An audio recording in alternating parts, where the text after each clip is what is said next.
Hello everyone, I'm George from Ireland. So in this video I'm going to talk about the new so-called security law which has been passed by China to relate to Hong Kong.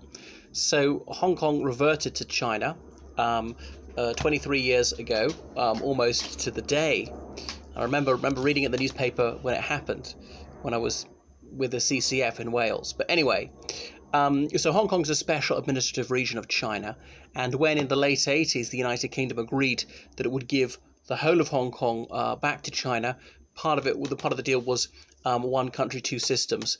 Although Hong Kong would be Chinese sovereign territory, it would operate differently from mainland China, because there was Hong Kong Island, which the United Kingdom acquired in 1842 in perpetuity, and the new territories, which were leased in 1898 for 99 years. So what was to be returned in 97 was the new territories, which is a bit of actually the mainland, whereas Hong Kong Island could be kept by the United Kingdom forever. But nonetheless, the UK did agree in the late 80s that it would return a Hong Kong Island as well in 97. And indeed it was done. So there are protests now on handover day, lamenting the death of liberty in Hong Kong. Another point is the relevant law was not passed by the Hong Kong Legislative Council, but by the People's Republic of China's own legislature in Beijing, in which Hong Kong was not represented.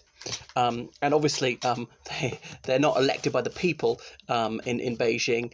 It's the Communist Party only. There'll be some sort of elections within the Communist Party, a very narrow ideological field. And if you go beyond that, then you're in serious trouble. Remember, challenging state power is a crime in the People's Republic of China.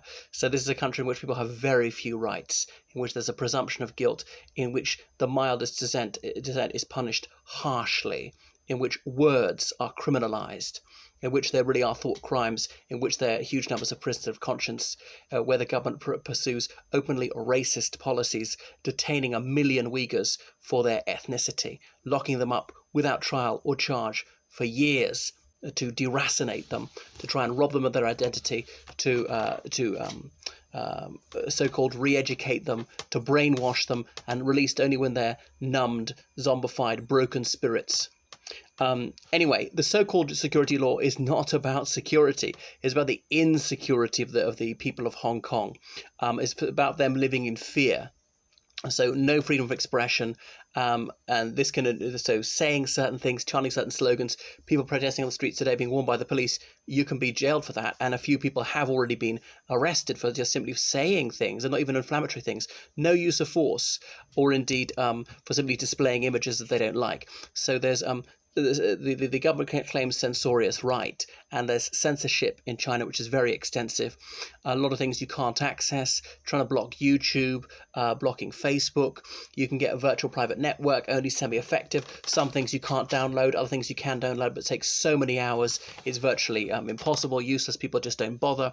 And rewriting history, a bit like Putin, the Chinese regime understands that he who controls the past controls the present, and who controls the present controls the future. So just massive scale state lying.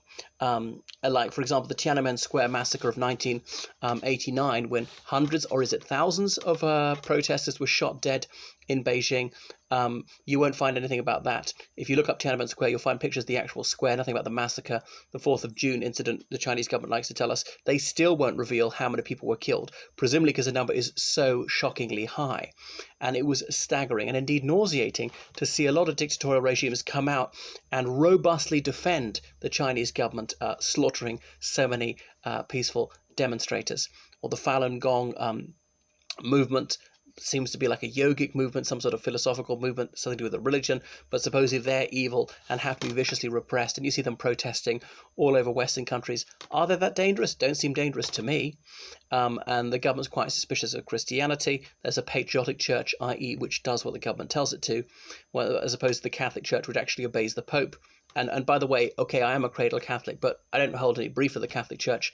I'm not completely against it, but it's not some sort of dangerous organization. So it's a one-party state, and there's an airlessness to countries like this, where discourse is so strictly controlled, where there's state spying everywhere, and it really is Orwellian with face recognition technology, trying to micromanage all your comings and goings, spying you constantly. So this full spectrum surveillance is a very worrying trend. And President Xi is president for life. The president has very broad authority indeed in China. Now, up until this time, the only limitation on the president's power is he could serve a maximum of 2 5-year terms. But obviously that was got rid of a couple of years ago. And now he's been elevated to the same status as Mao Zedong Zhu. It should tell you all you need to know. The People's Republic of China exalts Mao Zedong, who slaughtered millions of his people, and often not just killed them, but actually killed them in particularly sadistic ways, if you read about what he was doing in the 1930s. Now, a few achievements of his, okay, helped to defeat the Japanese, yeah. Now, Japanese imperial rule in China was racist, cruel and exploitative, and still not as bad as what happened under the communists later on. So if you look at the Chinese government's own figures of how many people were killed under Japanese rule, it would show that Mao's rule was rather worse. You see, Hong Kong, the UK's main problem was stopping people from mainland China getting in. And so people would rather live in a colony than under communism. People voting with their feet. So as Hong Kong was prospering, the Chinese government was deliberately starving millions of its people to death in the ill-named Great Leap Forward in the 1950s and 60s. The Cultural Revolution systematically destroying so much of its heritage. I'm not remotely xenophobic. The Chinese people are like. I want the Chinese to be freer, to be happier, and so on. I'd say, oh, it's your version of freedom. Well, I mean, on some things there's kind of really only one version about free speech, and we can argue about exactly what the parameters of it should be, but I don't think you can call it freedom to say that well, we're going to lock you up for your ethnicity like the Uyghurs. That's not freedom. That is oppression. I mean, that's just beyond argument. That they're all born bad. They're so dangerous they have to be incarcerated just because of that. So this is a regime which brooks no dissent, and I would like the Chinese to be able to tell the truth, be able to not live in fear, to discuss problems frankly, to try and seek solutions. And I know that the communist regime has achieved some positive results. The economic growth over the past 40 years has been phenomenal, limiting population growth, and that's laudable, if only it wasn't done in such a brutal manner. With some of these children born and then the second child, if the fee isn't paid and they're not registered, they've got no ID card, they can't do anything, can't even buy a railway ticket. And the forced abortions and so on, all that's been horrific. So totalitarianism is a terrible thing. I would like to think that's uncontroversial. So what prevails in mainland China and now in Hong Kong is that the ruled fear the rulers. And in a free country is the opposite way around. Not that we're going to kill our rulers, but we can vote them out. They have to be somewhat responsive to public opinion. Now, a Chinese dictatorship that doesn't want to be unpopular, and it sometimes does solicit people to vote on the internet about certain officials, like or not like, are they performing the job effectively? But they don't have multiple candidates. They don't have more than one party. Different visions are not offered to people. They're not allowed to choose between policies. So mass state terror was China's order of the day. I know in recent years it's not been as bad. And they've been able to buy a lot of the population off because, as I say, the economy's been getting better and it's quite orderly. They obviously are extremely harsh on crime, and drug dealers are executed, even if it's just a small amount of cannabis, drug mules and so on. So chronic pathological lying is Beijing's modus operandi, a bit like, I say, the oppression of the Uyghurs or so on, or claiming that Falun Gong are so dangerous. And I see them handing out their leaflets to Chinese tourists in London, for example. So there have been several attempts to pass this security law over the past, I think, 7 years. But there was the umbrella movement standing in the street with umbrellas, even if it was not raining, and the police fighting against them. Now, did some of the demonstrators that went a bit too far hurt a few people? Yes. That's reprehensible. I don't want anyone to be physically hurt, but honestly, I think it was just a few bruises, no serious injury. Of all the hundreds of thousands of people in Hong Kong involved in the protests, an absolutely minute proportion hurt anyone. But of course, the Beijing media will focus on this, hugely blow this out of proportion, overlooking all the excessive use of force by the government, and government-hired thugs to beat up pro-democracy demonstrators. So sadly, it's been the death of 1,000 cuts for democracy in Hong Kong. Salami tactics, bit by bit, getting rid of it, making people swear oaths of loyalty to the People's Republic of China and having to pronounce it properly. Some of them voice their dissent by deliberately mispronouncing the word and saying China rather than China. Some Hong Kongers saying they're Hong Kongese, not Chinese, that they created a new country, that they left China since 1842. But anyway, it wasn't to be. All right. Okay. Hong Kong rightfully belongs to China. China has the right to prevent it going independent. I accept that. If I was a Hong Konger, would I want independence? Probably, actually. I mean, if China was going to be a free country, that might be fine. But unfortunately, it's not being. So you may say it's none of my business. Well, no man is an island and tired of himself. Or think of this one: who asks for whom the bell tolls? It tolls for thee. Because we're involved because I'm one of mankind. I care about them. They should care about me and my country. So I think this is always the excuse that tyrants hide behind: national sovereignty. When they can't justify it in logic or any other way or fairness, they'll say, oh, it's none of your business, butt out. Don't poke your nose into our internal affairs. Keep your loud mouth shut, as Mugabe would say when he was terrorizing his people. But coronavirus has come along. And if they had a free media, coronavirus and these things might not have started to actually report problems, to frankly discuss these things, have a public inquiry, and try and stop something like this happen again. Avian flu, swine flu, SARS, a few of these things have come out of China over the past 20 years because the government won't solve problems and won't face up to these things, and the public just have no say in what's going on. So people obviously dying needlessly from pollution because the government just doesn't give a damn about public health. But I think it was Rahm Emanuel said, never let a good crisis go to waste. So a crisis is also an opportunity. You can often turn a disadvantage to your advantage, and Beijing has cunningly done so. So they've been quite clever because they can say no protests because of coronavirus, but of course that's also useful because the real reason is they want to push through the security law, and they've done it. So that's why there's insouciance in Beijing, because it's a done deal now. They're not going to be forced to reverse. And I suppose some people are just going to say, well, accept that they can't reverse it. And indeed they can't, sadly. That's it. The bad guys win a lot of the time. There's this really myth that goodies always win. No, that's fiction. And there's almost no pushback from abroad because other countries need commerce, especially after coronavirus. Countries' economies are roiling. So if your economy's taking a battering, the last thing you want to do is hack off Beijing. You can't afford to offend the People's Republic of China, this economic powerhouse, the second largest economy of the globe, due to be the largest in 20 years if the current trajectory continues. And in mainland China, obviously they got very censored media.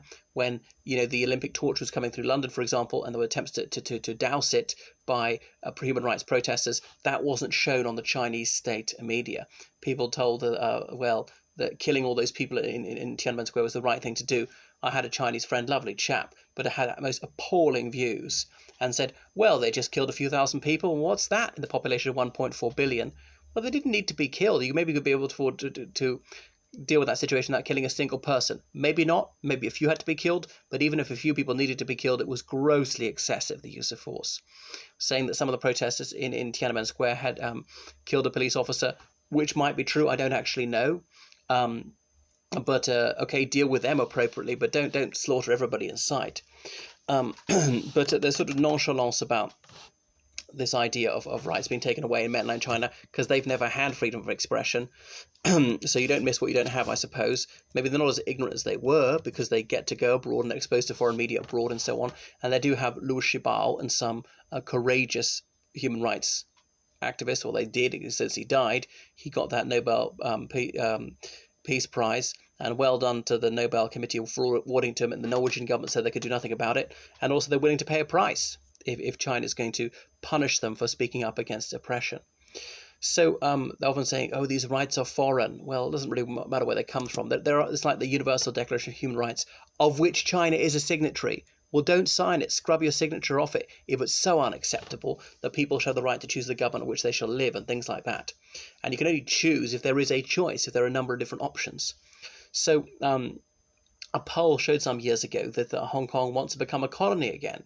Now, that's not going to happen. The United Kingdom's not going to take them back any more than China's going to allow them to go free and so on.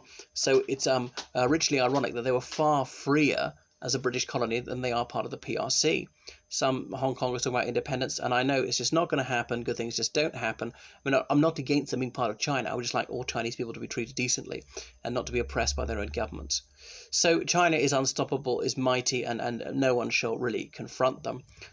So I'm sorry to say that the rights of the Hong Kongers are just way down the meadow in terms of, say, the priorities of even the United States. And President Trump has so often been an advocate for oppression of the cruelest kind. He kowtows to these tyrants.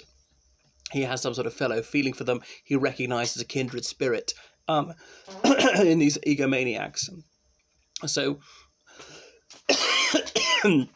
people born in Hong Kong prior to 1997 are British nationals overseas. That's not the same as a British citizen. So they have some rights, some consular assistance. I think I'm getting hay fever. And they can come to the UK visa-free for 6 months at a time. There's a talk of giving them the right to come and work and so on, and work towards full citizenship, which would be the UK hitting back. A bit of a brain drain. But as the UK's got mass unemployment, as it is, can it really afford to bring these people in? And it would fly in the face of the UK government's previous pronouncements. There's nothing much the United Kingdom can do before that. There's a complete power imbalance. China is much mightier than the United Kingdom. It's not going to be gunboat diplomacy. And sanctions would hurt the United Kingdom far more than China. So otherwise, the protests could just be hot air. But the UK speaking out about this, saying you're breaking an international treaty, and that's true. Beijing is. Not that Beijing gives a damn. Only a fool would trust their word. It could actually be counterproductive, the United Kingdom speaking up, because Beijing loves to present this as a British plot. Just like Putin or Lukashenko, they always try to discredit any protest movement by saying, oh, they are the puppets of foreign powers, and the puppet masters pulling the wires behind the curtain are these evil imperialist powers, instead of recognizing it's actually a popular protest moving against oppression and dealing with the root causes. Instead, just appealing to chauvinism and xenophobia. Well, that's it. It's done. And I pity the people of Hong Kong. It was nice while it lasted. Because it's a bit of a showcase for China, I don't think it'll be as oppressive as mainland China. And, a lot of people have gone over to the other side for opportunistic reasons. They've realized that the PRC is here to stay, and there are all sorts of advantages in currying favor with the powers that be. That's it. The authorities are not going to relinquish control. And so if you know it's good for you, you will just suck up to them, be a sycophant, be a conformist. That's the way to advance in really any society, but particularly somewhere like there, which is ruthlessly intolerant of even the mildest dissent. So dissentients will be severely penalised. Well, and flying the British flag or something like that, they can get into big trouble for that these days. That's my penny's worth about Hong Kong, which is just all lugubrious news, so I lament the sad demise of democracy there. Well, please follow me on Facebook, Instagram and Twitter, and book online lessons of me in history, politics, religious studies, geography, English, literature, English as a foreign language, French and law. Choose me as your tour guide in London. Get me to translate for you from French, Spanish, Italian, German, Russian and Romanian, particularly legal documents. And I'll help you with essays and dissertations and so forth. Toodaloo.